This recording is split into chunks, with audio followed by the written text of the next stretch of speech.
Hi. మనం ఈరోజు బిర్యానీ కోసం ముందుగా మనం పచ్చిమిర్చి పుదీనా ఆనియన్స్ మనం వేసుకుందాం కదా. ఇదిగా రెడీ చేసి పెట్టుకున్న మసాలా పేస్ట్ కూడా వేసుకుందాం. అంటే పెరుగు, అల్లం వెల్లుల్లి, కారం, ఉప్పు, పసుపు వేసి ఈ విధంగా కలిపి ఉంచుకున్నాం. దీన్ని ఇప్పుడు ఇందులో వేసేద్దాం. కానీ అన్నీ ఒకేసారి మగ్గనిద్దాం. ఈ విధంగా మొత్తం రైస్ కుక్ అవుతుంది తీసుకుంటాం అన్నమాట. ఇందులో కొంచెం ఉప్పు కూడా వేసుకుందాం. మసాలా పేస్ట్ కూడా నేను ఇందులోనే వేస్తాను. ఇక్కడ మనకి రైస్ 70% కుక్ అయితే సరిపోతుంది.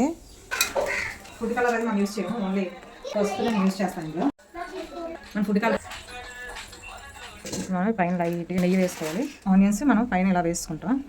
ఇలా కొత్తిమీర, పుదీనా. దమ్ కోసం నిప్పులు వేసుకుందాం. చూద్దాం ఫ్రెండ్స్ ఎంతవరకు అయ్యిందో. చూడండి ఎంత బాగా ఉడికిందో. ఆ ఊళ్ళో ఇదే ఫస్ట్ టైం దమ్ బిర్యానీ చేయడం.